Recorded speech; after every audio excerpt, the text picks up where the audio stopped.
Hormiylar, bu oshxonamizni devori, oshxonamiz eshigini prayomi, nargisi spalnimizni eshigini prayomi. Men bu ustidan g'isht teriladi, undan keyin sesma qo'yiladi inshaalloh. Men bu yana bitta mehmonlarimiz keldi ketdiligi, eshigimizni prayomi qo'yilgan, bu yerda ham g'isht teriladi, keyin men bu tomba.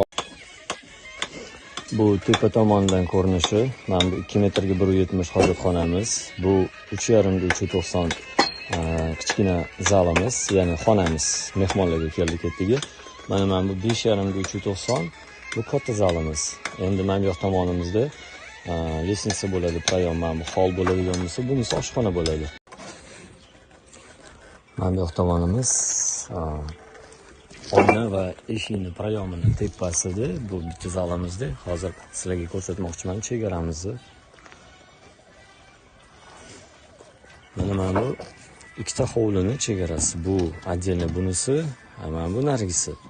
Endi xuddi shunday. Mana bu oshxonamiz, nargi zina bo'ladigan prayom tomon. Bu katta zalimiz, o'sha 5,5 ga 390. Xuddi mana shu obyektimizda ham mana bu usta akalarimiz hozir eshiklarning prayomlarini tepasiga polovkalarni tayyorlashyapti, ko'ryapsizlar. Legenda usta akalarimiz hozir eshikni prayomi uchun tombaga mana armaturalarni bog'lab chiqishibdi. Apolovkalarni bog'lashyapti kakras. Xuddi mana shunaqa sifat. Mana dalshi chiqib ketadi tepaga. Keyin eshikni prayomi bo'ladi. Ha, uni ham ko'rsataman. Qanaqa bo'ladi? Mana shu atrofga eshikni prayomi bo'ladi. Tepasiga beton qo'yiladi. Usta akalarimiz sesma poyasi uchun to'qigan armaturalar. Mana shu armaturalardan qo'yiladi nasib.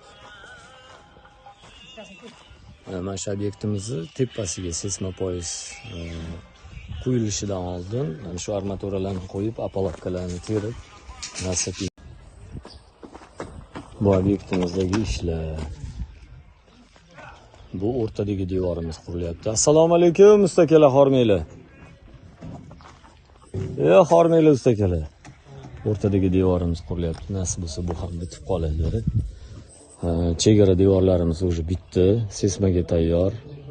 Ham puliga arziydigan, sifatli, mana shunaqa kottej hovli olaman deganlar bo'lsa, o'sha yaqininglarga jo'natib qo'yinglar. Keyin kommentariyada qanaqadir savollaringiz bo'lsa yozib qo'yinglar, aqlimiz yetgancha javob beramiz. Like bosish esingizdan chiqmasin. Hammanglarga kuninglar xayrli o'tsin, ishinglar rivoj.